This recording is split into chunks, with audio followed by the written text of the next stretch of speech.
Boa noite, pessoal. Estamos ao vivo aqui em mais uma live, como prometido para vocês. Hoje é dia 8/4/2024 e estamos mais uma vez com o Vinícius Quevedo e seu irmão Boa noite. Victor Quevedo. Boa noite, irmãos pessoal. Quevedos. Como vocês estão? Boa Boa noite, Felipe. noite. Ótimo. Tudo Boa. certo. E a gente tem aqui, né, um convidado super especial, cara que é referência aí no mercado de música do Brasil, e aprendi muito com ele já no passado. Vou chamar ele aqui, o maestro João Maurício Galindo, o Galinho. Seja bem-vindo, Boa Galinho. noite. Seja bem-vindo, maestro. Obrigado. Maestro, a gente, todo início, né, a gente já começa aqui com uma pergunta primordial, né, que é: qual é o seu primitivo? Quem é o maestro João Maurício Galindo? Da onde você veio? Quem são as suas, quais são as suas referências, as pessoas que te influenciaram? Conte um pouco aí da sua origem, da sua história. Meu primitivo, eu acho que tem a ver com os meus pais mesmo, sabe? Minha mãe gostava muito de música. Ela dizia que se ela pudesse, ela teria estudado música, né? E meu pai, eu descobri depois que ele morreu que ele era cantor de rádio. Olha. Só que naquela época era assim, cantor de rádio era uma coisa meio da boemia, tal. Então, ele era um cara bem machãozão, assim, machistão, né? Então, quando ele casou, ele nunca mais cantou em rádio. Eu nunca fiquei sabendo disso. Mas eu tinha o gosto musical, né? Então, em casa tinha muitos discos. Minha mãe estudou num colégio católico, daqueles internos, então ela cantava no coral, e até ela tinha disco de música clássica. Meu pai, como cantor de rádio amador, tinha muito disco de música popular. E eu, quando eu era pequenininho, descobri um armário que tinha em casa com a vitrola, né? Não sei se vocês sabem aí o que é uma vitrola, aquele tocar-disco antigo, né? Que era um móvel bonito. Quando eu achei aqueles discos lá, cara, eu me esbaldei. Eu adorava aquilo. Ficava botando disco na vitrola, né? E ficava ouvindo. Minha mãe disse que eu era de colo ainda, tinha, sei lá, 2 anos de idade. Para eu ir para a cama dormir, ela tinha que botar uma música, senão eu reclamava. Então, acho que o meu primitivo é por aí. Então a coisa começou por aí. Não sei se a resposta está boa, vocês querem que eu aprofunde mais. Você já teve ali, né, a vontade de ouvir música já desde de berço, né, pelo visto. Desde que eu me conheço por gente, eu gostava de música. Desde que eu conheço por gente. Além do seu pai aí, com vozeirão, né, com radialista, como que você... como que era na época da escola, assim? Porque você gostava de música, você já na época da escola já vislumbrava essa ideia de ser um músico, maestro, então, ou queria ser aquele cantor de rock? Interessante essa pergunta, porque é o seguinte, o nosso grande compositor, Heitor Villa-Lobos, em 1932, ele foi convidado pelo então presidente da República, pelo ministro da Educação, na verdade, para fazer um programa de ensino musical para a escola pública. E ele fez, é o tal do cantor feônico. Então ele organizou isso aí, ele botava as crianças para cantar. A criança chegava na escola, cantava. Antes de ir para a sala de aula, cantava. E esse programa acabou oficialmente em 1971. Até 72 o negócio foi. Depois morreu. Então durou 40 anos, né? E eu digo que eu tive a sorte de pegar os 2 últimos anos disso aí, porque eu nasci em 1960, então eu peguei em 1971, 72, uma professora de música na escola pública, que a gente chamava na época de ginásio, né? Que hoje seria aqui a 6ª série, acho eu. E o que acontecia? A gente cantava, ela não ficava ensinando a ler partitura, o que é uma clave de sol, não, a gente cantava. Ela organizava lá na minha cidade, que é São Bernardo do Campo, ela organizava com outras colegas dela no final do ano, pegava a criançada de várias escolas, a gente tinha que fazer uma apresentação no teatro da cidade. Puta, aquilo era glória para mim.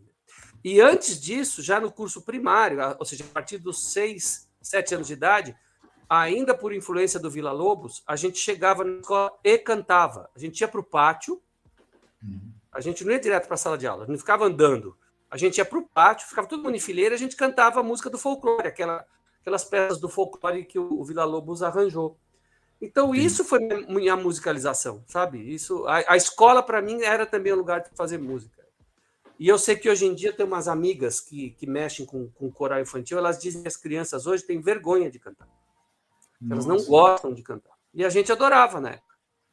Era uma melodia simples, era gostoso, a gente ia para a aula depois de cantar. Então, isso fez uma diferença imensa na minha vida. Faz parte do meu primitivo, isso aí. Muito legal.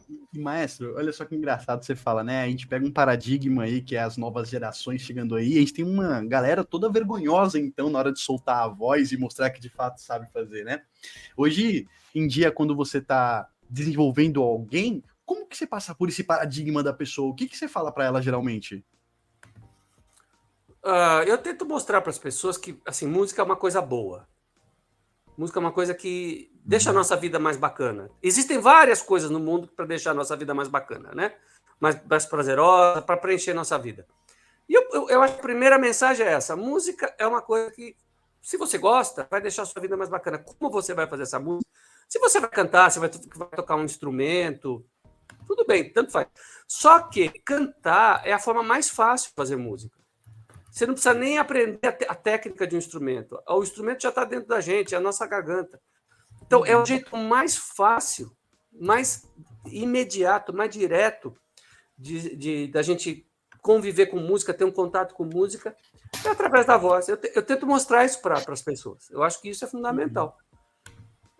Mas eu não sei de onde vem essa inibição. Né? Realmente eu não sei o porquê cantar. Crianças têm vergonha de cantar. Realmente, aí eu não saberia dizer. Talvez perguntar isso para um educador, para um pedagogo, né? De verdade. Né? Mas é uma pena. Mas fica essa dica para todo mundo. Cantar é bem gostoso. E cantar em grupo, né? Num coro, putz, isso é uma delícia. É realmente gostoso.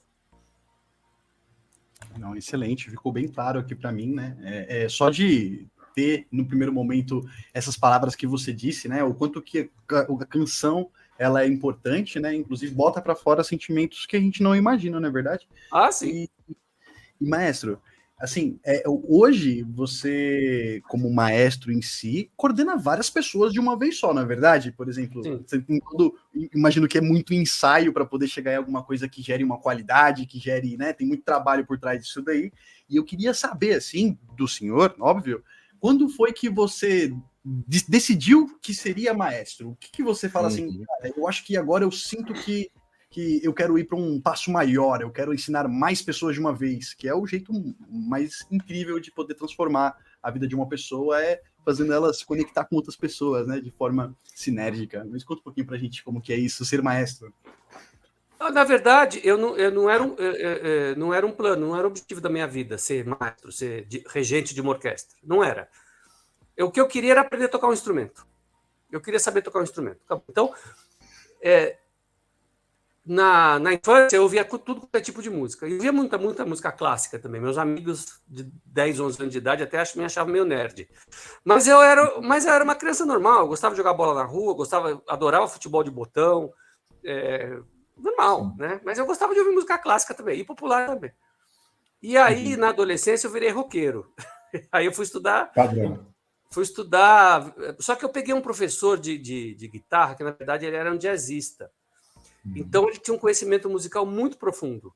E foi muito legal, porque ele me ensinou solfejo, me ensinou decifra, me ensinou improviso. Isso foi legal. Então eu queria tocar instrumento. Para isso. Nunca pensei, vou ser maestro de uma orquestra. Aí um dia um amigo colocou um veneninho assim em mim. Ele falou: você já pensou em tocar um instrumento dentro de uma orquestra? Em vez de tocar guitarra, uma banda de jazz ou de rock.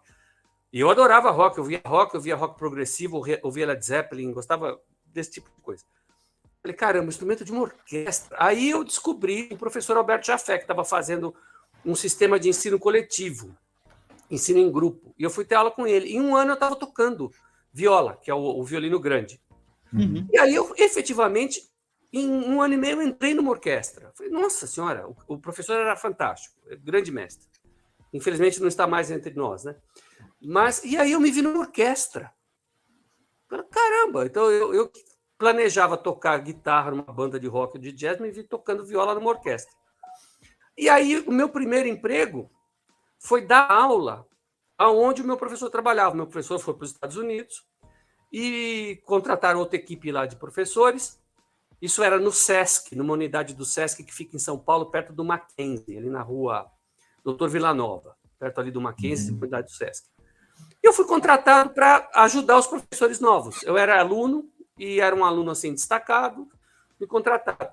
E ali eu tinha que cuidar de uma galerinha de uns 20 que estavam aprendendo a tocar um instrumento e era uma mini orquestra, mas eles estavam bem no comecinho.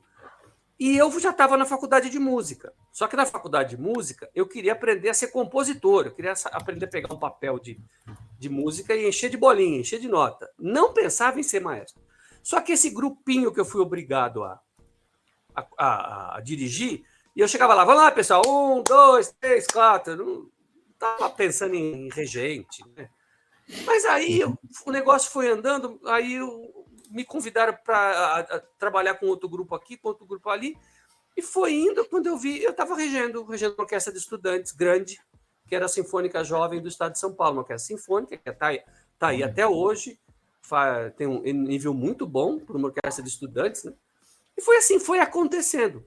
E eu sempre tive um sentido muito prático na vida. O que eu queria? Mexer com música. Me convidava para ir aqui, eu ia ver qual é que era. Eu trabalhei tanto sem ganhar dinheiro, sabe? Ô, João, dá para você tocar ali num evento ali? Ah, eu vou. Eu queria, mas eu tinha 17, 18 anos de idade, né? E isso acabou, a vida me levou para ser maestro de orquestra. Eu realmente não planejei. Eu queria ser músico, de alguma maneira. E foi assim. Eu deixei, como dizia o Zeca Pagodinho, deixei a vida me levar. E nessa época aí que você estava no projeto coletivo, era para qualquer tipo de instrumento ou você escolheu, você já foi na ideia de tocar um instrumento específico? Você foi para tocar guitarra e chegou lá e se surpreendeu e acabou caindo no outro instrumento? Como é que foi? Assim, esse trabalho, esse de ensino, era assim. Eram os instrumentos de cordas da orquestra. Então, era violino, viola, violoncelo e contrabaixo. Você, ao mesmo tempo que aprendia o instrumento, já fazia parte de uma orquestra. Era todo mundo em grupo. Então, eu escolhi um desses 4 instrumentos. E eu escolhi a viola porque era o que eu menos conhecia. Falei, esse é o mais esquisito de todos. É esse que eu sempre fui meio assim... Bicho estranho. Eu sempre fui curioso para sair um pouco do mainstream. Assim, violino eu sei o que é, contrabaixo... Viola é o quê? O que é viola? É um instrumento grande. Então é esse que eu vou escolher. Mas esse trabalho eram esses 4 instrumentos só, né? E acabou sendo criada uma orquestra grande de instrumento de corda. A gente nunca teve aí instrumento de sopro, como flauta, trombone, trompete, nada. Era um trabalho voltado para as cordas só. Era isso. E eu continuei tocando a minha guitarra, tendo aulas particulares com o meu professor por mais um tempo. Mas aí chegou uma hora que eu tive que optar. Era difícil fazer as duas coisas ao mesmo tempo. Foi assim. Entendi. E assim, você já aprendeu partitura, porque é diferente, né? Você lê uma tablatura, uma partitura. Que é o meu professor de guitarra me ensinava guitarra lendo nota.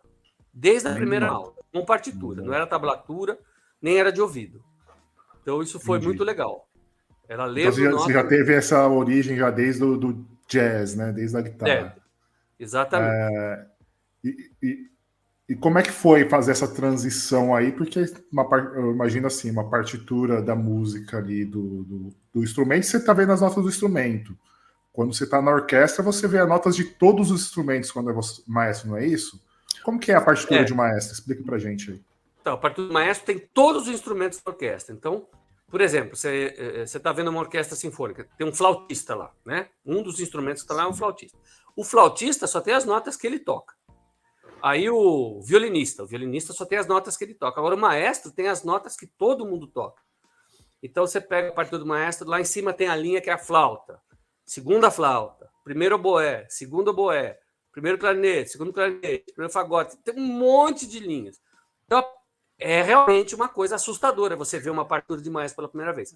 Só que no estudo da regência de orquestra, a gente começa pequeno, a gente começa só com orquestra de cordas. Então, primeiro violino, segundo violino, viola, violoncelo e contrabaixo. São só 5 instrumentos. Ok. Então, aí já dá para a gente acompanhar. Depois, você acrescenta, o professor, né, acrescenta a partitura com mais 2 instrumentos. Então, digamos, 2 trompas. Depois acrescenta mais 2. Aí você vai aumentando essa partitura pouco a pouco, porque senão realmente é um trauma. A partitura do maestro, algumas são imensas. Eu tenho umas partituras em casa que são assim, não cabe na tela, né? Tem 60 centímetros. 60 centímetros, né? E na hora que você está regendo ali, que às vezes, assim, eu fui num concerto uma vez, estava lá o maestro regendo, e ele tava com aquele pauzinho lá, não sei qual é o nome daquilo, aquele pauzinho na cara de um, olhando para outro. Como é que funciona, assim? Balançando a mão para lá e para cá? Como é que é essa conversa aí entre músico e maestro? Muita gente acha que aqueles sinais do maestro não tem sentido nenhum, que aquilo não significa nada. Muita gente acha isso, mas não é verdade. Aqueles sinais só não vão significar nada se o maestro for ruim. Mas se ele for minimamente competente, aquilo dá algumas indicações, sim, para o músico, né? Acontece o seguinte, quando você tem um grupo musical pequeno, você não precisa de maestro. Um olha para o outro e vão tocando, né? O maestro é necessário quando o grupo é tão grande que eles já não conseguem mais se ouvir direito, se olhar direito. Aí você tem que ter alguém para colocar o grupo todo em sincronia. E o caso mais fácil de entender é a ópera. O maestro nasceu na ópera, porque a ópera é o seguinte, os cantores estão ali no palco, mas a orquestra está no chão, às vezes num buraco embaixo do palco. Nossa. Que é o que a gente chama de fosso, né? É assim que funciona. Então, os músicos não estão vendo os cantores não estão vendo os músicos, e eles também não se ouvem muito bem. Né? Porque a ideia da ópera é que a orquestra fique meio escondida. O público está olhando os atores no palco, certo. Que são atores que cantam. Né? A ópera é um teatro cantado. Então, a orquestra tem que ficar meio escondida mesmo. Como é que você vai colocar em sincronia os cantores que estão no palco e os músicos que estão embaixo do palco? Às vezes num buraco. Quem nunca viu, aconselho que vá. Vê se na sua cidade tem um teatro de ópera, mesmo que seja pequeno, você vai entender. A orquestra fica ali embaixo do palco, fica no subsolo. Então, foi nessa situação que o maestro nasceu. Quando nasceu a ópera, que foi no século XVII. Então, 1600 e alguma coisa. A ópera nasceu pequenininha, mas quando ela começa a aumentar, começa a ser apresentada em teatros maiores, precisava de alguém para colocar em sincronia os cantores que estavam em cima do palco e os músicos que estavam embaixo. Então, eu acho que mesmo quem tá ouvindo a gente aqui e nunca viu nada de música, já deve ter ouvido alguém, numa banda de rock, o cara fazia assim, 1, 2, 3, 4, então, aí começa a música. Então, essa contagem existe em toda a música. 1, 2, 3, 4, 1, 2, 3. A gente está lá tocando, mas a gente na nossa cabecinha está contando. Né? 1, 2, 3, 4. A música está escrita naquelas bolinhas ali no pentagrama e a gente lê a partitura contando. 1, 2, 3, 4. Tem música que se conta de 3 em 3. 1, 2, 3, 1, 2. Mas não importa. Tem uma contagem. Então, o que o gesto do maestro faz? O gesto do maestro faz essa contagem no ar. Ele faz um desenho no ar que corresponde a essa contagem. Então, quando você tem uma música que é 1, 2, 3, 4, como é que é? Imagina uma letra T de ponta cabeça. Tá? Então, quando o maestro baixa a mão e quica aqui embaixo, aqui é 1. Depois, ele vai para a esquerda dele, que é a direita de quem está vendo. Esse é o 2. Aí ele vai para o outro lado. É o 3. E o 4 é para cima. Então, não sei se vocês estão vendo o desenho da letra T de ponta cabeça aqui. Ó. Sim. Né? Então, 1, 2, 3, 4. 1, 2, 3, 4. Está fazendo isso. Se algum músico se perder nessa contagem, caramba, está no 1, está no 2, está no 4, ele olha o maestro. Quando o maestro abaixar a mão, é 1. Ele se alinha. E ele se alinha. Então, essa é uma das coisas que o maestro faz. Uma das coisas. Tem muitas outras que ele pode fazer com o gesto. Se quiser, se tiver tempo, eu dou outros exemplos, mas esse é o primeiro que eu posso dizer para vocês. Ou seja, colocar a turma em sincronia com um gesto que simboliza a contagem que cada um está fazendo. Não sei se deu para ficar claro. Deu Ficou sim, claro, sim. muito claro. E Uma eu não aula. tinha ideia.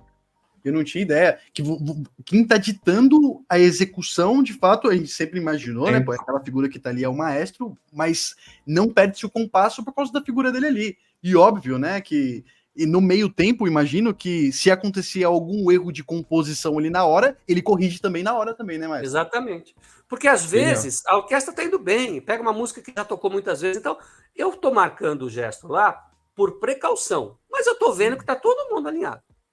Agora, se pegar uma música que a orquestra nunca tocou antes, e uma música, como a gente diz, toda quebrada, que não é. Você não conta 1, 2, 3, 4 o tempo todo. 1, 2, 3, 4, 1, 2, 3, 1, 2, 3, 4, 5, 1, 2, 3, 1, 2, 1, 2, 3, 1, 2, 1, 2. Tem essa contagem quebrada, porque existe música assim, na música moderna, principalmente. Aí, meu amigo, aí você vê os músicos todos de olho arregalado para o maestro. Com certeza. Então, tem horas que realmente a coisa vai meio no piloto automático. Mas pode até tirar um pouco a mão, a orquestra vai. Tem horas que não. Se ele tirar a mão, o negócio cai no chão. Que nem a castelo de cartas quando cai assim. Então, E maestro, uma pergunta. Você já pegou algum momento assim que um dos músicos estava meio perdido ou desesperado, fez careta ou se perdeu normal. totalmente? Aí que você teve que alinhar ele ali, que aí ele depois não, ele a se gente calmou. faz, não, isso acontece, a gente faz isso numa boa. Então eu tô lá, regendo. Então tem a história daquele músico que fica parado um tempão. Perdido. Então, digamos, o cara tá em imagina assim, Nárnia. vou chutar, um trombonista. Ele tá com o trombone na mão. Ele tocou a última nota dele e aí tá escrito na partitura dele que tem que contar 20 compassos até tocar de novo. O que quer dizer isso? Você tem que fazer assim. 1, 2, 3, 4. 2, 2, 3, 4. 3, 2, 3, 4. Caramba. Até chegar ao 20. Aí quando chegar no 20, 20, 2, 3, 4, pô, aí toca. Aí o cara tá lá contando. De repente ele olha para mim e arregala o olho. Ou seja, eu já saquei que ele perdeu um pouco. Perdeu ali no 1, 2, 3, 20. Aí eu tô lá e faço assim para ele. Eu já olho bem no olho dele e faço assim. Tipo assim, calma que eu te aviso. Eu tô aqui, eu tô com a mão direita. Aqui, não sei se o pessoal tá vendo certo, tá vendo ao contrário. Eu tô com a mão direita para cá. 1, 2, 3, 4. A outra faz, calma que eu percebi. Aí eu faço assim. Por isso da 2, mão. 1, 2, 3, 4 e faço assim para ele. Aí ele vai. Aí ele vai. Eu já vi eles fazendo assim, o pessoal colocando Faz a mão assim, você olha para um, faz assim. Você faz 4, ó, falta 4 compassos. 1, 2, 3. Falta 3. Muito legal. Falta A 2. gestão da orquestra. Falta 1, 2, 3, 4. Agora. Então, na verdade... Às vezes no ensaio, o músico fala assim, ô, maestro, no compasso 334, você pode me dar um sinal? Eu vou precisar, eu sei que eu vou precisar. O cara fala assim. Eu tenho que ficar contando 162 compassos de pausa aqui. Eu sei que eu vou me perder. Eu falo, beleza, peraí. Aí eu pego minha canetinha vermelha e marco na minha partitura. Marco uma setinha naquele ponto e escrevo, por exemplo, se for um trompete, eu escrevo TPT.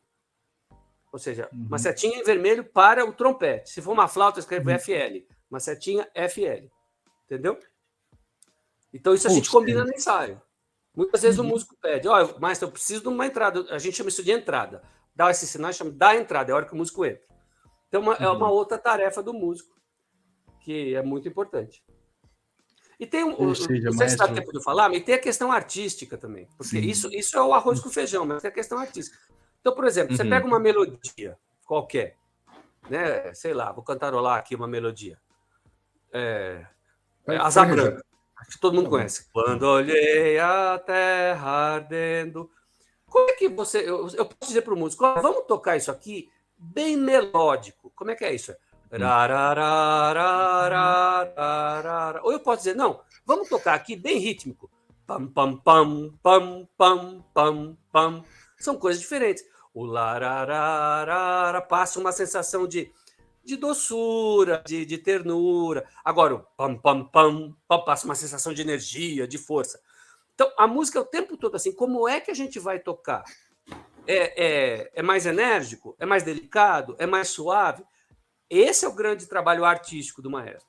Assim, Que daí é fazer a linguagem, né? Muito A forte, leitura. vocês estão cobrindo o som da flauta. A gente, se ouvir a flauta, vocês têm muita potência. Então, por favor, toca menos. Do compasso 112 a 117, toca mais tranquilo um pouco para a gente poder ouvir a flauta.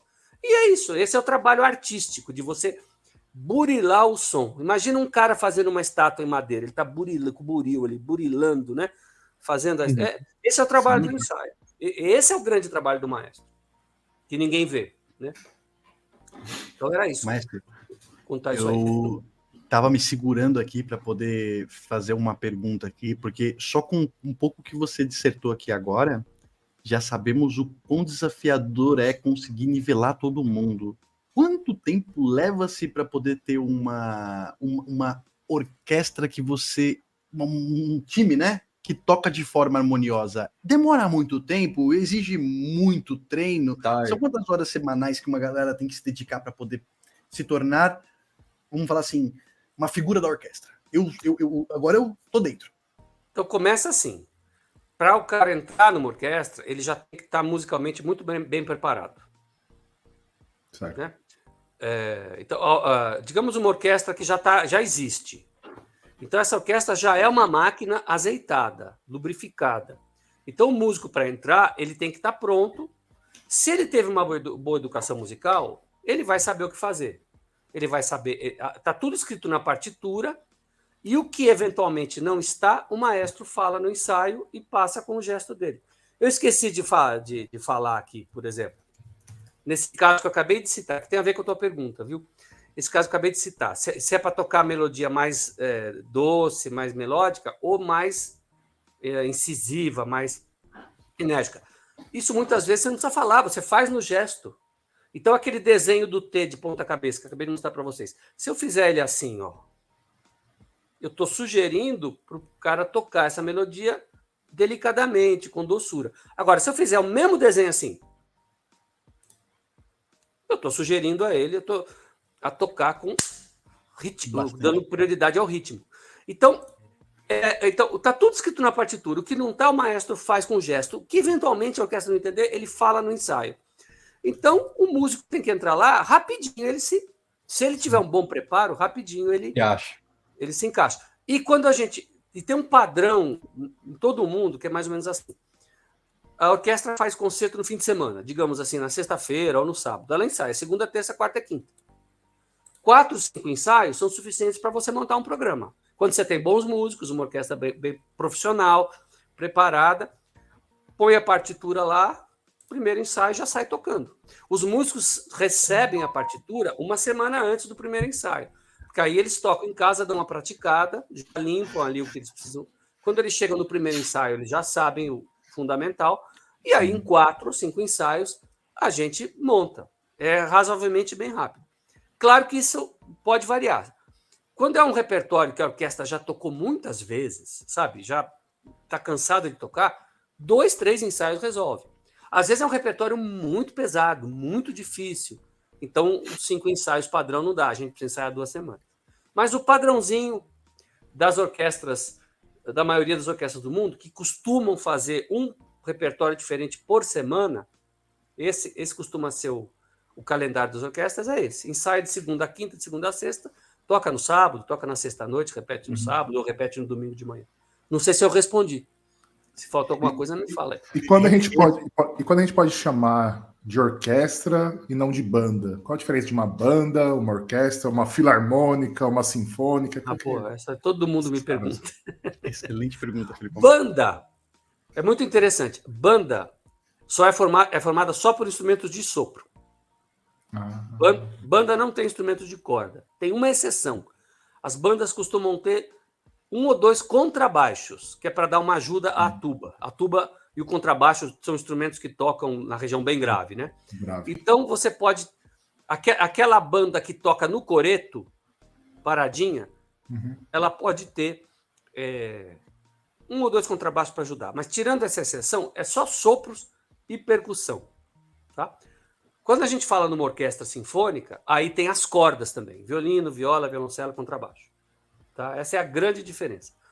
É legal falar das bandas, porque banda, pessoal, é uma coisa da cultura brasileira, não apenas da brasileira, mas que é tão importante porque as bandas, essas que a gente chama carinhosamente de bandinhas, que estão aí pelas cidades do interior, elas são formadores de música, elas equivalem ao futebol de várzea, sabe?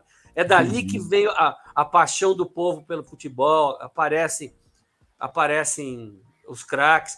É que hoje que no meu tempo era diferente, hoje a gente tem escolinha de futebol, né? Mas antigamente a gente aprendia a jogar na rua. E pintava um terreno baldio, a gente fazia um campinho. Daqui a pouco aquilo tinha virado o que a gente chamava na época de futebol de várzea. Não sei se ainda existe essa palavra. Né? Então, a banda equivale a isso. Aquela bandinha da escola, da igreja, sabe? É onde as pessoas tocam. Tem o seu primeiro contato. A banda de fanfarra, né? Eu acho que o primeiro contato que eu tive com música foi na fanfarra da escola, no ensino fundamental. Exato. Quando a gente fala fanfarra, a gente muitas vezes é uma banda mais simples. Tem muita percussão e os instrumentos de sopro tocam coisas mais simples. Mas aí, então, a gente tem, olha, a banda marcial, que é a que marcha. A palavra marcial vem de marcha, né? A banda musical, que é aquela que toca parada no coreto. Então, são as duas bandinhas que a gente encontra no interior. Né? E tem a terceira banda, que é a banda sinfônica, que é a banda que faz concerto. Tem bandas sinfônicas lindas. No Brasil, tem algumas alto nível. Agora, a orquestra tem que ter instrumento de corda, é outra formação instrumental. Tá? Agora, sinfônica e filarmônica é a mesma coisa. Isso é uma pergunta que me faz o tempo todo. Uma orquestra sinfônica significa que ela tem cordas, sopros e percussão. Ela tem as três famílias. A filarmônica é uma sinfônica, só que antigamente era assim. A palavra filarmônico vem do grego. Filo quer dizer amigo. Harmonia quer dizer música. São amigos da música. Então, antigamente, e até hoje, ainda existe, em muitas cidades fundavam-se associações filarmônicas, que eram uma espécie de um clube de gente que era louca por música. Então, se vocês saírem por cidades do Brasil pequeno, você vai encontrar em cidadezinha, Associação Filarmônica de Paraibuna, fundada em 1879, está lá. É um grupo de gente que... Então, quando uma orquestra sinfônica nascia numa associação dessas, de amigos da música, ela era chamada de uma orquestra filarmônica. Porque, então, teoricamente seria assim, uma orquestra filarmônica, ela é sustentada, ela ganha o dinheiro dela de patrocinadores privados, amigos da música. Uma sinfônica, teoricamente, não teria esses patrocinadores privados, essa associação de amigos da música por trás. Entendi. Ela seria formada por recursos que vêm do governo do estado, do governo de uma cidade. Mas isso não é mais assim. Hoje está tudo misturado. Toda orquestra, seja chamada sinfônica ou filarmônica, ela vai atrás de recursos do estado, da cidade. Vai perguntar isso. O incentivo é privado ou é mais público? Como é que funciona? Hoje em dia não tem tudo orquestra misturado. Que não busca as duas coisas. Né? Entendi. Por exemplo, eu sou de São Paulo, então aqui nós temos a Orquestra Sinfônica do Estado de São Paulo. Ela se chama Orquestra Sinfônica. Ela recebe uma boa parte do orçamento anual dela do governo do Estado, da Secretaria de Cultura, mas ela também ela conseguiu gerar patrocínio de várias empresas privadas. Eu acredito que hoje seja assim meio a meio. Né? Então, esse é o caminho hoje em dia. A gente, como maestro de uma orquestra, procurar o apoio financeiro de todo lado, porque a orquestra custa caro. Orquestra não é uma coisa que dá lucro. Não é, nunca foi. Entendi. Né? A orquestra é uma coisa que... Desculpa, fala. Não, das salas de teatro do Brasil, assim, também tem incentivo para vocês tocarem nessas principais salas de teatro? Ou porque, por exemplo, em São Paulo tem a sala Teatro Municipal, no Rio, no Amazonas, né? Falam que é bonito, morro de vontade de conhecer lá o Teatro do Amazonas. Para vocês tocarem nesses locais públicos, né? Como que funciona? Tem incentivo? Tem que ter permissão do Estado? Ou já é um pouco que misturado a parte privada, incentivando esses espaços também? Bom, é assim, você citou 3 espaços, que é o Teatro Municipal de São Paulo, o Teatro Municipal do Rio de Janeiro e o Teatro Amazonas de Manaus, que é o que nós chamamos de casa de ópera. São teatros que nasceram, foram projetados para fazer ópera. Então, Entendi. eles têm o Não sabia palco, disso. tem aquele fosso embaixo do palco, tem vários camarins para os cantores poderem se trocar. Ele já foi pensado nisso. Por exemplo, aqui em São Paulo, nós temos a Sala São Paulo. Não dá para fazer ópera na Sala São Paulo. Ela foi projetada para fazer concerto. Então, não dá para Entendi. fazer ópera. Então, voltando aos três que você citou. Teatro Municipal de São Paulo, do Rio e do Amazonas. Quando eles foram criados, já se pensava que eles seriam a casa de uma orquestra. Então, hoje em dia, o Teatro Municipal de São Paulo tem a Orquestra Sinfônica do Teatro Municipal. O nome dela é Orquestra Sinfônica do Teatro Municipal. O Teatro Municipal do Rio de Janeiro, mesma coisa. Existe a Orquestra Sinfônica que mora lá no teatro. E a do Teatro Amazonas também. Então, em tese, a programação desse teatro, quando se deseja fazer uma coisa com orquestra, já tem a sua orquestra. A orquestra, são os músicos fixos dali, Tem os músicos fixos. E isso é o normal em várias partes do mundo. Agora, nada impede, e isso acontece, que uma outra orquestra de outra cidade queira se apresentar. Então, digamos, a orquestra de Campinas, ou a orquestra brasileira, lá do Rio de Janeiro. Ela pode se apresentar no Teatro Municipal de São Paulo. Aí a direção da orquestra tem que entrar em contato com a direção do Teatro Municipal e dizer, olha, nós gostaríamos de nos apresentar aí no ano que vem. Então, aí tudo pode acontecer. Pode ser que o Teatro Municipal cobre um aluguel, pode ser que não, pode ser que ele diga, você pode entrar na nossa programação. Aí é uma negociação. Existem várias possibilidades, né? Então, é assim que funciona.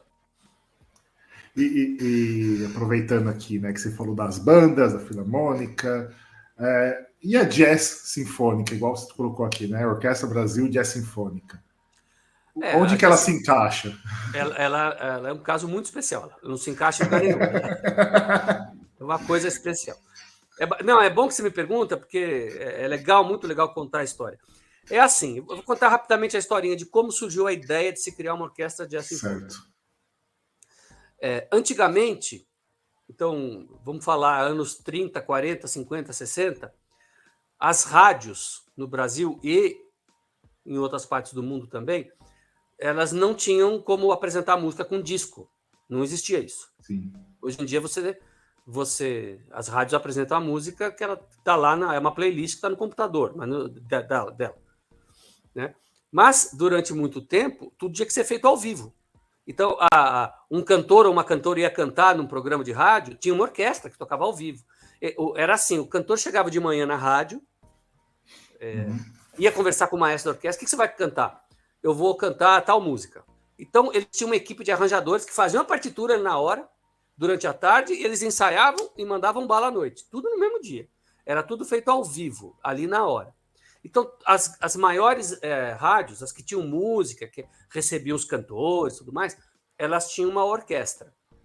Certo. Então, as rádios famosas da época, Rádio Nacional, Rádio Record, Rádio Tupi, Gazeta aqui de São Paulo, Mairinque Veiga, do Rio de Janeiro, Jornal do Comércio do Recife, essas rádios tinham uma orquestra. Nos anos 70, essas orquestras todas de rádio morrem. Por quê? Porque aí já tinha tecnologia para as rádios poderem botar música no ar com disco. Pensa bem, a alta fidelidade nasce nos anos 50, começo de 60 ali. Então, ali já começa a ter uma certa qualidade para você transmitir a música de disco. Antes disso, os discos não tinham qualidade, antes da alta fidelidade, para você transmitir. Então, nos anos 70, as orquestras de rádio vão todas morrendo. E essas orquestras de rádio, elas tinham, no Brasil, construído a identidade da música popular brasileira. O Pixinguinha era arranjador de orquestra de rádio, os grandes cantores cantaram com orquestra de rádio, gravaram com orquestra de rádio. Então, um grupo de músicos de São Paulo, em 1989, bateram lá na Secretaria de Cultura. O secretário era, na época, o escritor Fernando Moraes, o governador era o Orestes Quercia. Acho legal citar o nome de quem estava ali, né? Então, entre esses músicos tinha o Eduardo Godinho, o Arrigo Barnabé, tinha vários músicos que bateram lá e falaram assim para o secretário: secretário, as orquestras de rádio morreram, acabaram de morrer. Estamos ainda no luto delas. E elas foram muito importantes. Vamos criar uma orquestra para manter viva essa tradição da música popular brasileira cantada e tocada com orquestra? E foi aí que foi lançada a ideia da Jazz Sinfônica. O Fernando Moraes sensível, um cara sensível, comprou a ideia, levou para o governador bancou, e assim foi criada a Jazz Sinfônica em 1989, com o objetivo de fazer música popular, inicialmente música popular brasileira, em alto nível, no nível que era feito nas rádios, porque era um nível alto, os arranjadores das orquestras de rádio eram muito bons, e o primeiro maestro que foi convidado tinha sido um arranjador da Rádio e TV Record, que era o maestro Ciro Pereira. Foi o arranjador e maestro das orquestras dos festivais da Record, então ele tinha vivido tudo isso. Então, a Jazz Sinfônica foi criada para manter viva essa tradição, fazer música popular com um aparato sinfônico. O nome jazz entrou porque a orquestra tinha os instrumentos do jazz, baixo, guitarra, bateria. Eu pessoalmente, sempre achei que isso gerou muita confusão, porque a Jazz Sinfônica era uma orquestra que basicamente tocava música popular brasileira. Então, a gente fala Jazz Sinfônica, tem muita gente fora do Brasil que pensa que é uma banda de jazz, né? Aí, depois, o repertório da orquestra ampliou, tocar jazz, tocar música popular de outros países, como do Piazzolla, o pessoal do tango ali, da música portenha, que é maravilhosa, música cubana do Caribe. Ali em Cuba a gente tem, né, Paquito de Rivera, Tito Valdés, artistas maravilhosos. Então, abriu o leque. Ou seja, a Jazz Sinfônica não toca música erudita, não é esse o objetivo dela. Para isso tem a Orquestra Sinfônica do Estado de São Paulo. E, para finalizar a resposta, tem 2 orquestras no mundo, assim, só. A Jazz Sinfônica de São Paulo e uma orquestra em Amsterdã, que se chama Metropole Orchestra. São as 2 únicas no mundo. Se você achar no YouTube um concerto, sei lá, da Filarmônica de Berlim, acompanhando o cantor de jazz, aquilo é uma coisa avulsa. Eles param a programação deles, convidam um cantor lá de jazz, fazem um concerto e, na semana seguinte, volta a fazer música erudita. É uma coisa ocasional. Orquestra que só faz música popular, dia após dia, semana após semana, é a Brasil Jazz Sinfônica de São Paulo e a Metropole Orquestra de Amsterdã. Não sei se ficou faltando dizer alguma coisa. Vocês me falam. Não, foi bem completa a resposta. Ali no começo, para o meio da sua resposta, você falou que tinha, né, os discos, tinha uma qualidade, por isso que tinha a formação aí da orquestra para tocar essas músicas com uma qualidade melhor, uma sonoridade melhor para o público. E quando não existia rádio, quando não existia disco, como que era esse negócio aí de música no mundo? Essa é a coisa que eu adoro falar disso, porque essa é a grande sacada, né? Quando não tinha rádio, quando não tinha disco, e você queria ouvir música, o que você fazia? E aí? Imagina que... Vocês gostam de música. Vocês querem ouvir música. Não tem rádio, não tem disco, não tem CD, o que você faz? Aprendo a tocar. Eu fico assobiando. Aprende a tocar. E quem não sabe assobiar? Aprende a tocar, aprende a assobiar, aprende a tocar. Vocês sabem que quando a gente não tinha rádio, disco, nada disso, o aparelho de som das famílias era aquele piano que ficava na sala. Por isso que eu costumo dizer... Que hoje ninguém mais tem, né? Esse piano. Pois eu costumo dizer. Às vezes você vai visitar uma tia no interior, a velhinha, tal, tem um piano lá num canto, né, quebrado e tal, que é uma sobra dessa época. Antigamente, as pessoas queriam fazer música, elas tinham que fazer em casa. Então, elas aprendiam a tocar piano. Era comum na Europa, assim, vamos falar do século XIX, né? A mãe tocava piano, o pai tocava violino, o filho tocava flauta. Eles chamavam os vizinhos e montavam um conjuntinho e tocavam.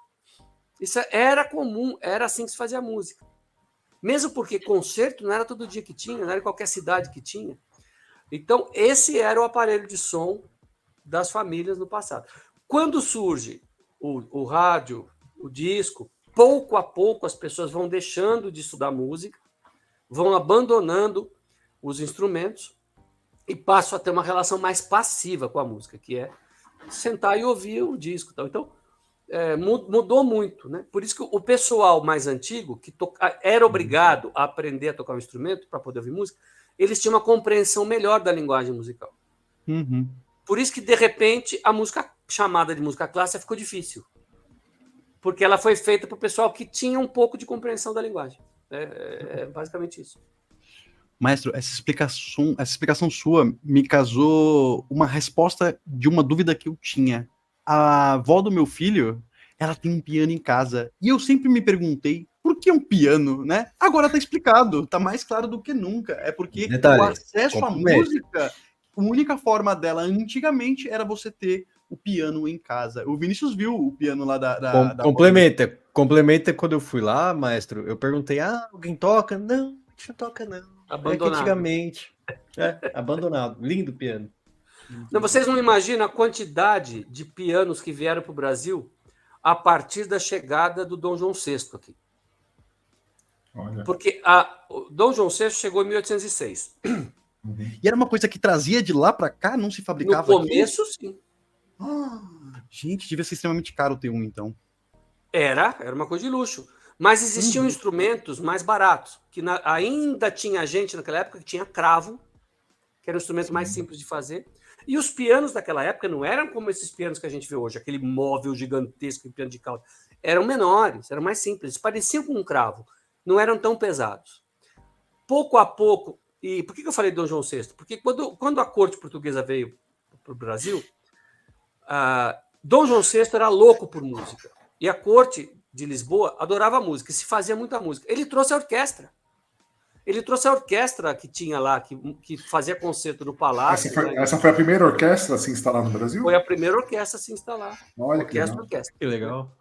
E os viajantes que passavam diziam que a orquestra tinha um nível excelente, porque já era bom lá, né? Sim. Então, começaram a vir pianos e partituras nos navios.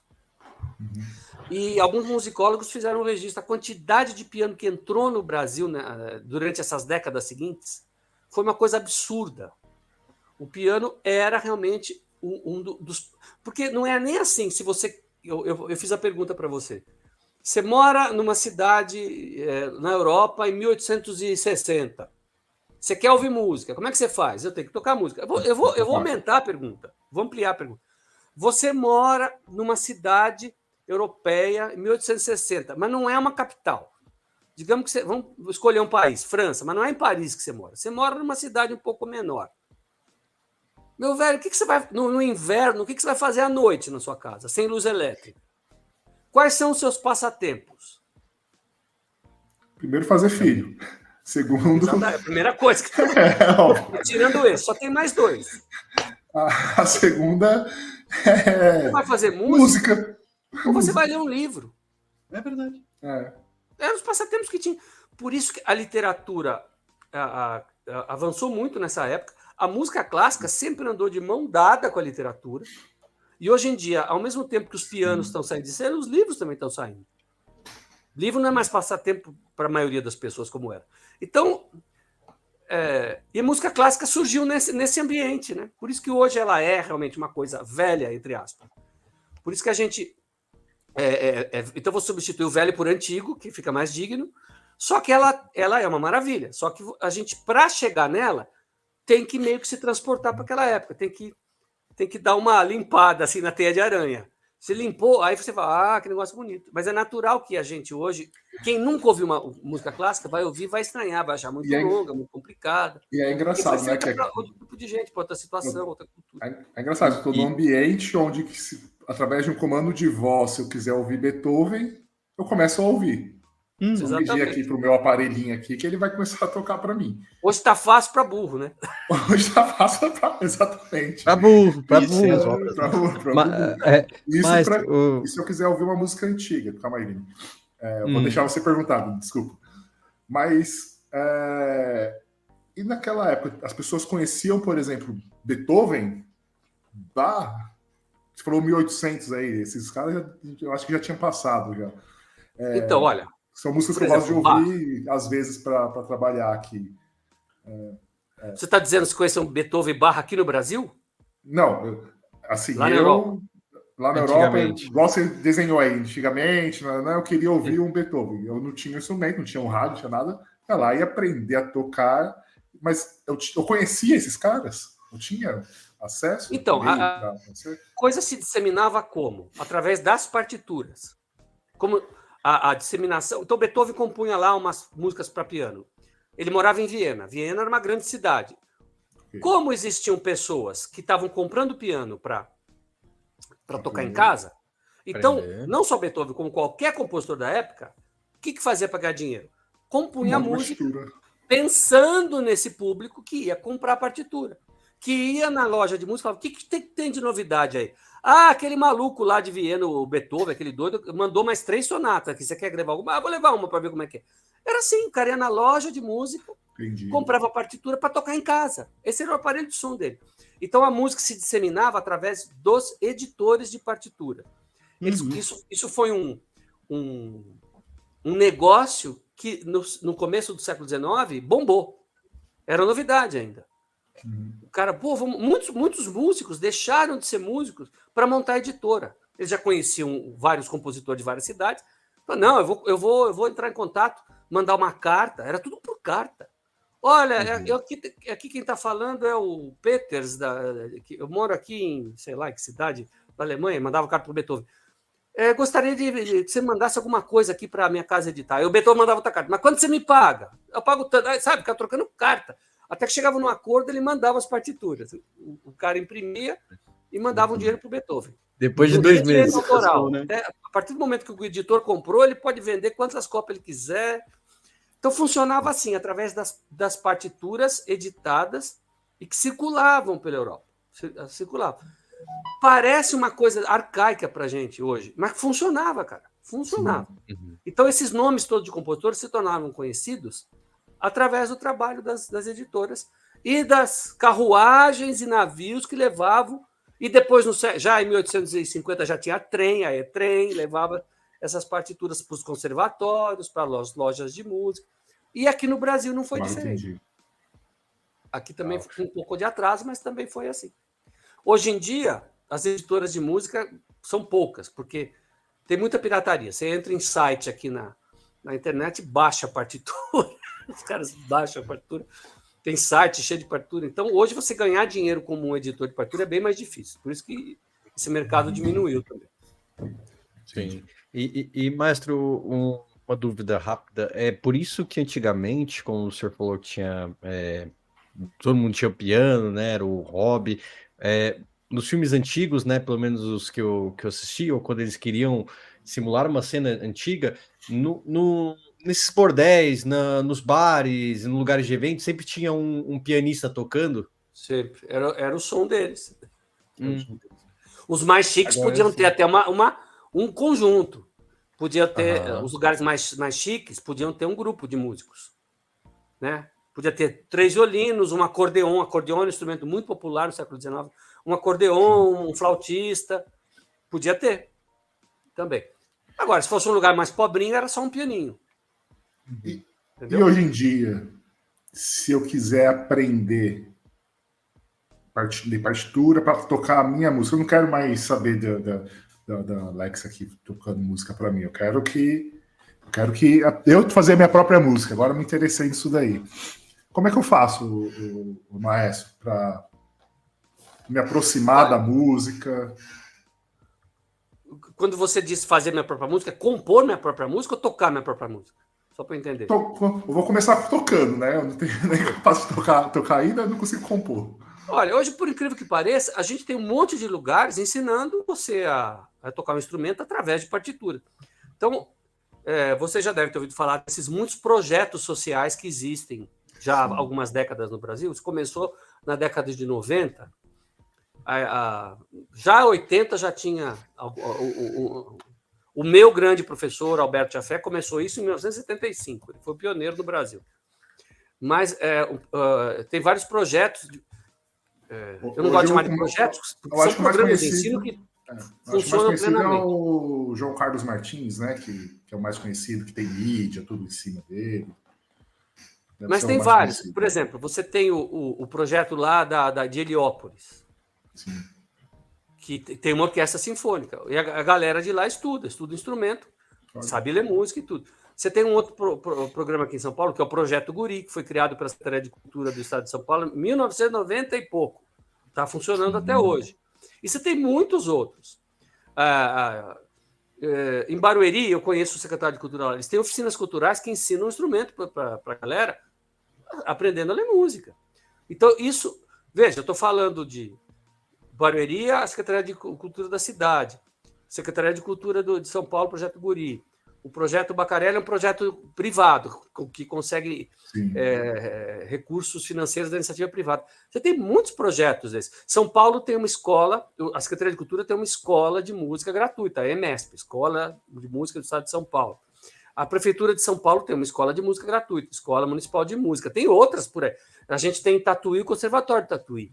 Então, a gente tem muitas escolas de música disponíveis para a população e muitos projetos e programas de ensino disponíveis para a população onde aprender música. É só dar uma procurada. Hoje, com o Google, divulgação, quero aprender violão, quero aprender piano, e você encontra.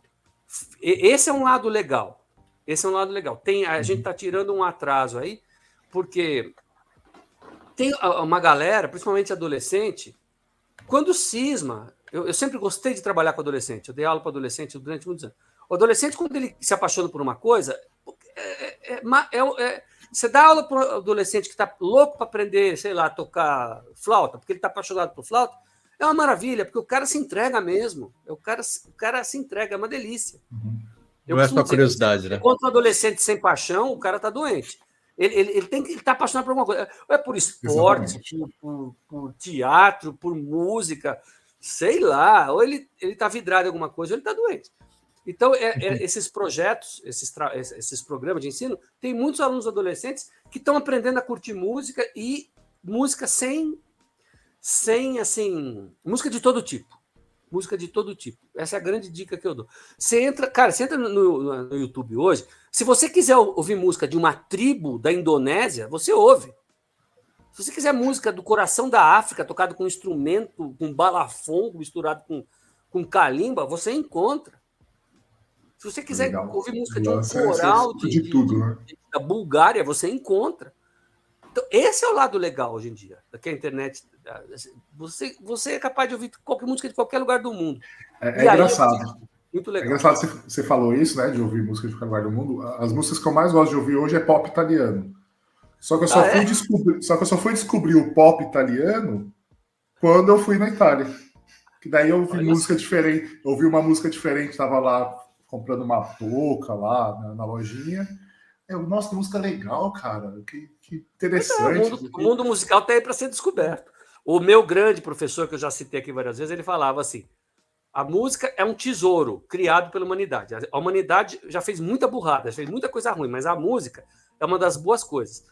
A música que foi feita até o século XIX era ouvida por 10, 15 mil pessoas, porque não tinha meio de comunicação de massa. Hoje, com os meios de comunicação de massa, é a hora nossa, nós músicos, pegarmos esse tesouro e botar no ventilador para todo mundo ouvir. Então, essa é a mensagem. Era dele e eu faço minha hoje. Que legal. Seja curioso, entra no YouTube, escreve aí qualquer coisa. Quero ouvir música do Panamá. Vê o que tem lá, ué. Você vai achar coisa super legal. Né? Não é obrigado a gostar, mas tá aí, à tua disposição para você fuçar, pesquisar. Isso é a maravilha. Esse é o lado bacana que a gente tem hoje. Eu não gosto de estar falando, hoje está tudo uma droga. Não, não é assim. A gente tem que entender, não é assim. Eu tenho que ficar velho e moderno. Eu não posso envelhecer, cara, e dizer que eu tenho saudade da minha época. Não, não pode. O que tem de bom hoje? Tem muita coisa boa hoje. É isso. Como que é no seu meio? Por exemplo, eu trabalho no meio corporativo e, obviamente, tem vezes que as pessoas começam a se desempenhar mal, existe a necessidade de fazer a troca, né, ou seja, da pessoa, ou uma mudança de paradigma no comportamento dela com referência ao que ela está estudando, né? Então, como que é para o maestro quando ele identifica que aquela pessoa já não se encaixa mais? Ela tem que substituir? Existe um processo de demissão? Como é que funciona? Isso é tão difícil, porque a gente trabalha, aquelas pessoas trabalham juntas durante décadas. Imagina assim, uma corporação, uma empresa. Você tem vários funcionários. Só que você tem departamentos, né? Tem funcionário do RH que nunca falou com o cara do chão de fábrica. Na orquestra, todo mundo se conhece. Aquelas pessoas não tem divisória entre elas. Elas vão criando uma relação muito estreita.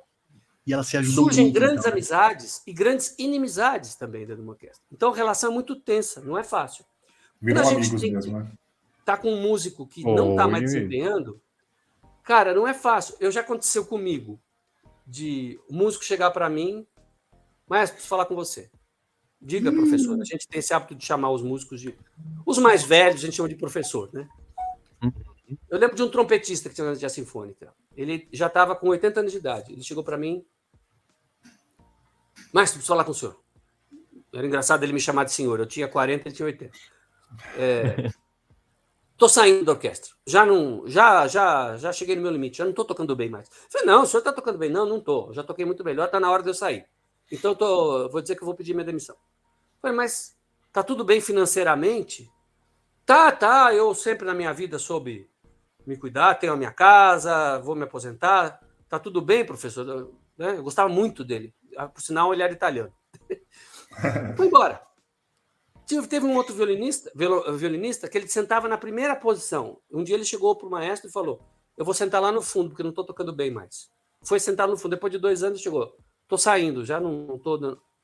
E tem outros que não querem sair de jeito nenhum. Eles já estão desempenhando mal e a gente tem que chegar, chamar a pessoa e falar, você não está mais tocando bem. Isso é muito difícil depois de você passar décadas olhando aquela pessoa nos olhos todo dia. Não é como uma fábrica, que o cara do RH vai demitir um funcionário lá do departamento de estocagem que ele nunca viu na vida. Entendeu? Muito mais pessoas. É difícil. São 80, 90 pessoas que estão ali convivendo. Mas às vezes a gente tem que fazer isso. Tem que chamar a pessoa e falar, olha, não dá mais, você já não está... E é cruel, porque às vezes o cara já não está tocando bem porque ele tem um dente que quebrou, porque a gengiva retraiu, porque ele está com a mão trêmula. É terrível, né? Não é muito difícil. Para mim sempre foi muito difícil.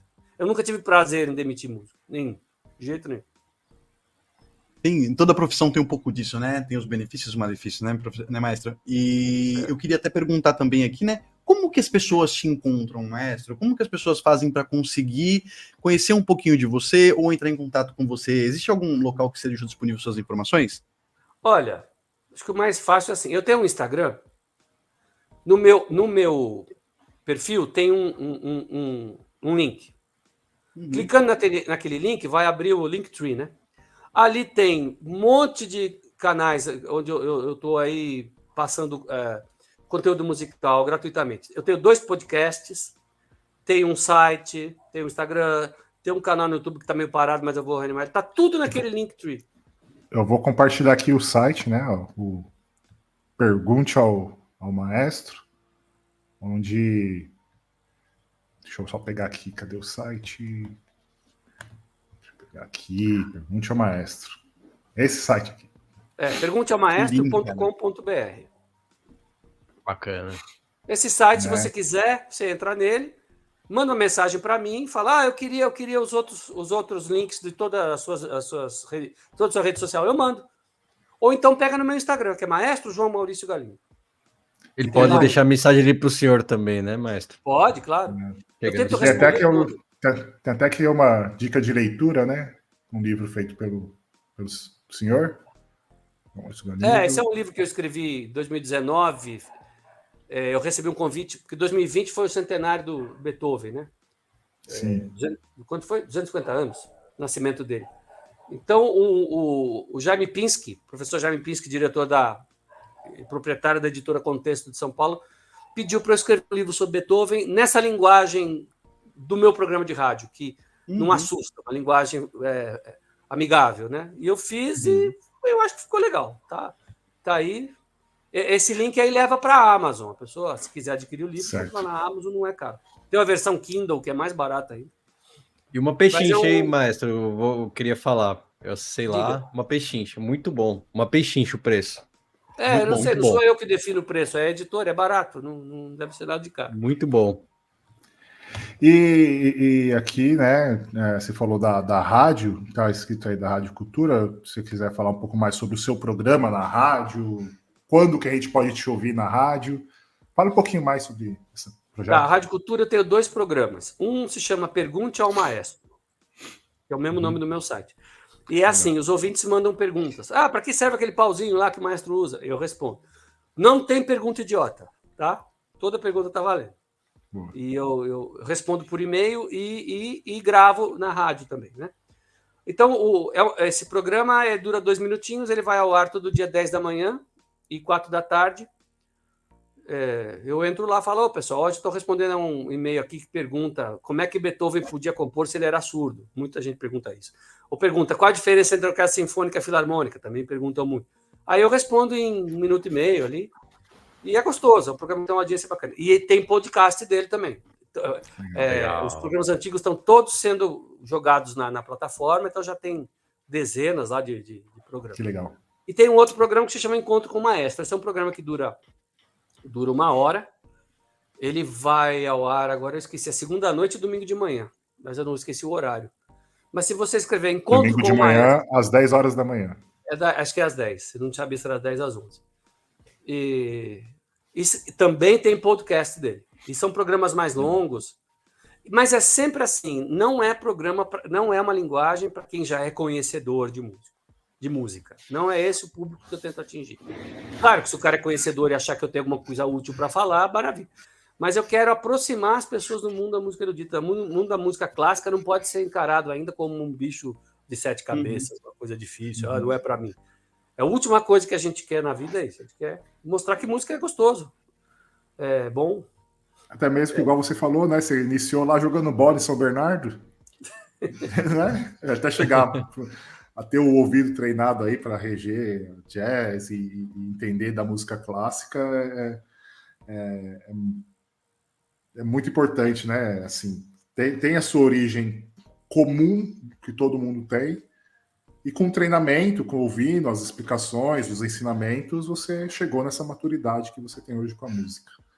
Espero um dia chegar lá. Eu acho que tem umas dicas que a gente pode dar para as pessoas entenderem esse repertório que é antigo e foi feito para um outro tipo de época, para outro tipo de gente, um outro tipo de mundo. Então, é umas dicasinhas que ajudam a gente a entender isso aí, a ouvir melhor. Então, é isso que eu tento fazer nos meus conceitos e nesses canais aí da internet todos, que eu tenho tentado colocar bastante informação e conteúdo musical. Eu curto muito isso.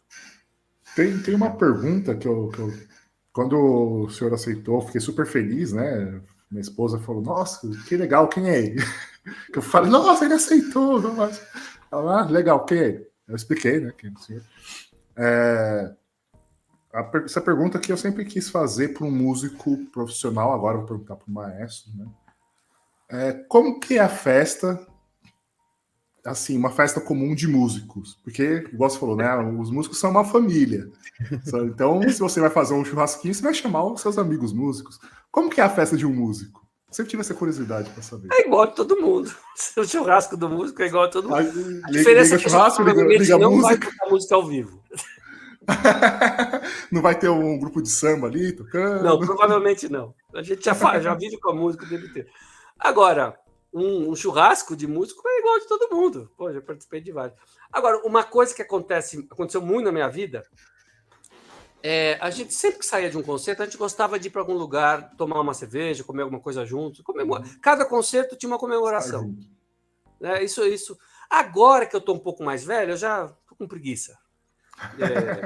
O pessoal mais novo vai e às vezes você vai. Seria isso. Às vezes eu vou, mas eu fazia muito isso, era muito gostoso, né? A gente sair do concerto, a gente sai do concerto com a adrenalina alta, vamos tomar um chopp, vamos comer um negocinho, uma pizza junto.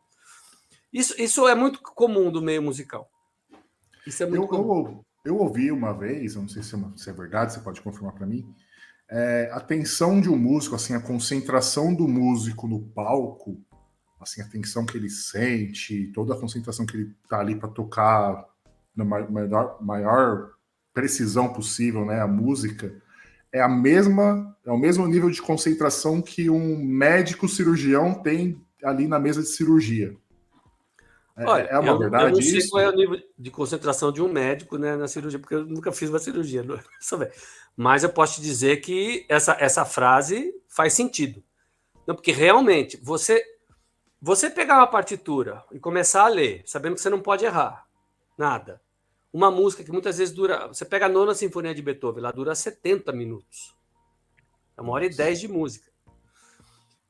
por mais treinado que você seja, o nível de concentração é muito alto. A gente sai com a cabeça cansada. Tanto que, por exemplo, umas coisas que são indicativas disso. Um ensaio de orquestra dura 3 horas. Depois de 3 horas, você não aguenta mais. A cabeça não aguenta mais. Você fica 3 horas sentado numa cadeira, você tem um intervalo de 20 minutos, mas tirando o intervalo, você está 3 horas sentado numa cadeira, com o teu olho desse tamanho na partitura, passa, repete e tal. Você sai, não dá para... Se você precisar ensaiar mais, é melhor ir almoçar, relaxa, volta e ensaia à tarde. Agora, você fazer um ensaio de 4 horas já não dá. Ensaio de 4 horas, quando a gente está na... Quando a gente acontece ter que fazer um ensaio de 4 horas, não rende. A última hora não rende. É uma loucura. É isso mesmo. Inclusive, se você me permitir, isso me lembra uma coisa, uma pergunta que já me fizeram muitas vezes, que tem a ver com isso.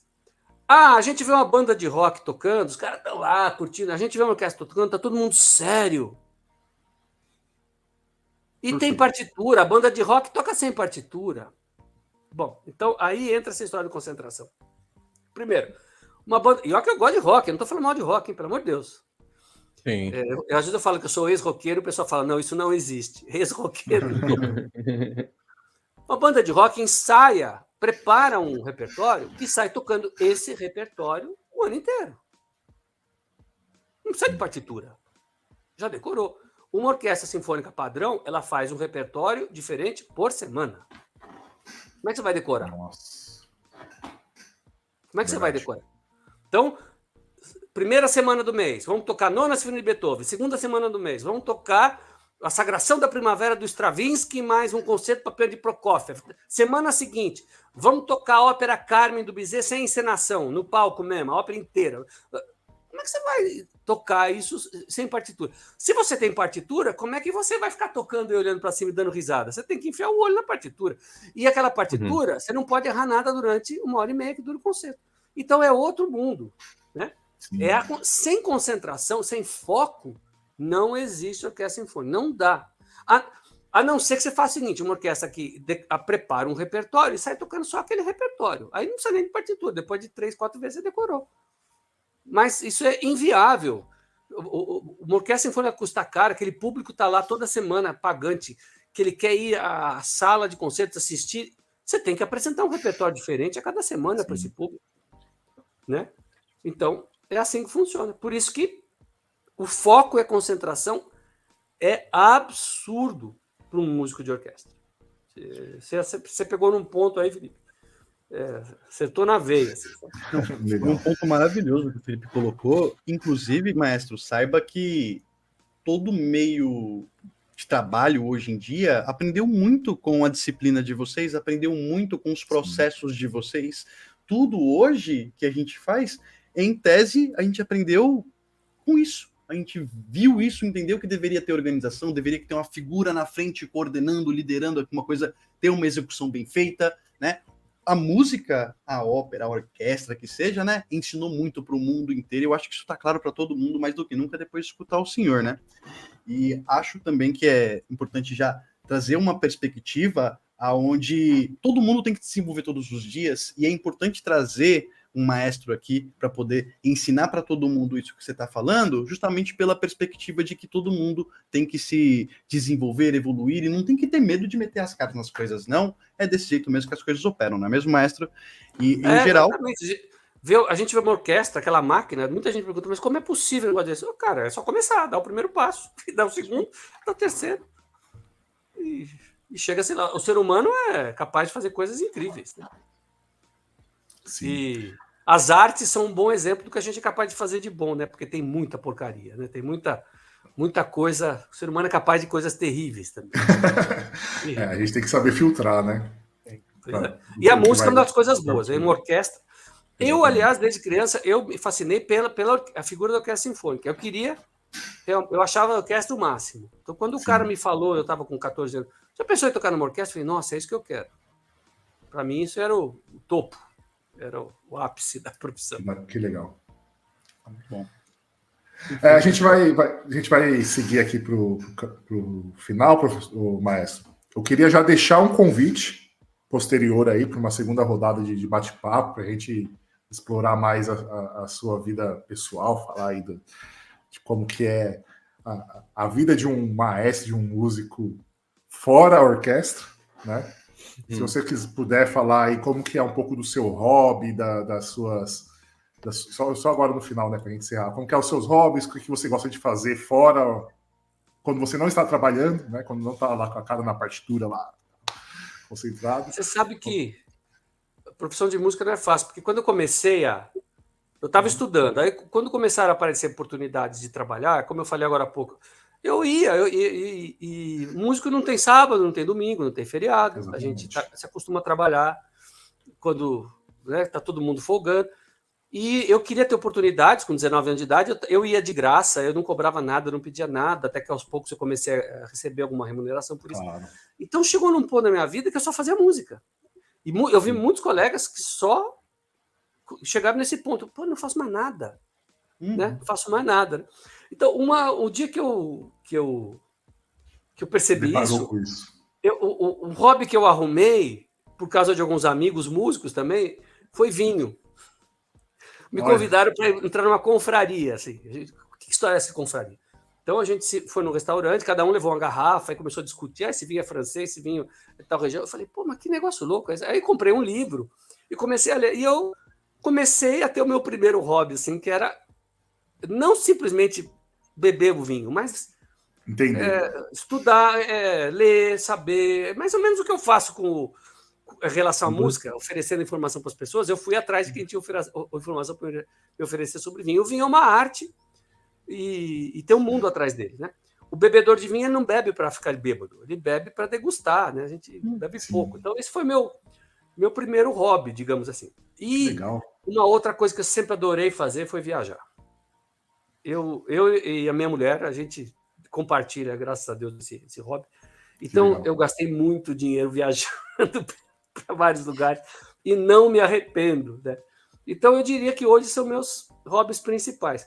Teve uma época que eu sempre li muito, eu sempre gostei de ler, né? Também, e não só coisas sobre música, né? A leitura também, durante muito tempo, foi... Ultimamente, eu tenho lido pouco, eu precisava voltar a ler mais. Mas eu era, assim, aquele cara que ia em livraria, havia um livro, comprava, montei a biblioteca, metade dos livros eu não li ainda hoje, até hoje, mas eu li muito. Então, acho que essas três coisas, assim, são as principais que me cercam. Então, irmãos Quevedo, já anota aí, vamos tentar convidar aí um especialista de vinho e convidar o maestro para estar junto aqui na conversa. Falar de música e vinho. Música, vai ser maravilhoso. Se vir, eu indico um para vocês aí. Boa. Eu fico com a responsabilidade aqui, ô maestro, de pegar um momentinho aqui para poder divulgar um pouco do nosso trabalho, né? Claro. Esse é um trabalho completamente voluntário que a gente faz aqui. A gente não pode deixar de pedir, né, para quem está nos assistindo, quem está nos acompanhando, quem está nos escutando depois da gravação da live, obviamente, de fazer uma colaboração para a gente, né? Se você quer ajudar, se você gosta do trabalho que a gente está fazendo, de alguma forma quer contribuir, pessoal, a gente tem aqui na tela agora para vocês, ali em cima, um códigozinho QR que cai direto para uma transferência que vai ao nosso, né, podcast. E, por favor, não, é o outro lado, Vini, e não se esqueçam, por favor, também que é possível fazer doações pelo e-mail silvestre@primitivocast.com.br, tá? E não se esqueçam, a gente falou hoje aqui com o nosso maestro João Marício Galindo, a gente conversou sobre um pouco sobre a história da música, falamos sobre instrumentos, a gente conversou um pouquinho sobre os teatros, explicou como que se escutava música antigamente, como que esse mercado operava. Então, se você não acompanhou, vem com a gente, escuta o podcast que está riquíssimo aqui e estamos junto aí para poder trazer o professor novamente, o maestro novamente, para você poder realizar suas perguntas para ele. E é isso, pessoal. Felipão, Vinicião, a palavra de vocês aí, vamos para o fechamento. Maestro, um prazer inenarrável. Muito obrigado, tá? Por esse seu tempo, pela disponibilidade, pelos ensinamentos, né? Por toda essa cultura rica, porque, querendo ou não, é uma cultura. E eu espero que os nossos ouvintes gostem. Acredito que não tem como não gostar, né? E aqui é a sua casa, maestro. Se o senhor precisar de qualquer coisa, voltar, quiser trazer alguém, contar mais histórias, o senhor é muito bem-vindo. Obrigado, eu agradeço e digo para vocês que vocês não precisam me agradecer, não. Eu, sinceramente, de coração, gosto de conversar, gosto de falar sobre música. Eu acho que as redes sociais hoje são uma fonte de informação de cultura maravilhosa, e a gente pode ficar sossegado que hoje a gente passou informação verdadeira e útil aqui, né? Não estamos Foi falando maravilhoso. bobagem, fake news, nada. Informação realmente que eu acho que é para enriquecer a vida das pessoas. Vocês estão de parabéns por esse trabalho, e eu reforço aí o pedido de colaborar com o pessoal, porque é um canal aqui que está passando informação séria para vocês. Isso é bem bacana. Parabéns. Muito obrigado, maestro. Querendo me convidar de novo, estou às ordens. Muito legal. Vamos convidar sim para falar um pouco sobre Beethoven, Vivaldi, Bach, que eu adoro ouvir, e a gente não falou nada deles. Esse podcast vai estar o áudio disponível a partir de amanhã no Spotify, Amazon Music, Google Podcast, Deezer e YouTube Podcast. Também vamos gerar aí os teasers, né, já de comum aí, aqueles reels, aqueles shorts, aqueles vídeos curtinhos lá, bacana, com vários temas aqui que o maestro soltou, né, e vamos divulgar aí para todo mundo no TikTok, no Instagram, no Facebook, e peguem os links, compartilhem com os amigos, que o conteúdo aqui hoje foi riquíssimo, foi maravilhoso. Foi assim, passou 1h20 aqui a gente conversando, pensei que tinha passado 10 minutos. Na verdade, por mim eu ficava mais, mas a gente tem que descansar, né? Que amanhã tem que pegar o dona comer. Tem que comer, né? Igual o Maestro falou, né? O músico tá ali no ensaio 3 horas, desgastado, né? A última hora não funciona. Aqui é a mesma coisa, a gente tem 1h, 1h30 aí, tá. E nunca tomar vinho antes do ensaio ou do concerto, porque não dá certo. Mas antes do bate-papo é bom, ou durante o bate-papo, né? Aí pode ser. Boa. Fica a promessa, então, na próxima, a gente fazer tomando o mesmo vinho aqui. Boa. Vamos fazer Beleza. Bem bolado. Obrigado, maestro. Sucesso. Obrigado, maestro. Tudo de bom. Obrigado a todo mundo que participou, estava aí ouvindo. Forte abraço. Tchau para todos.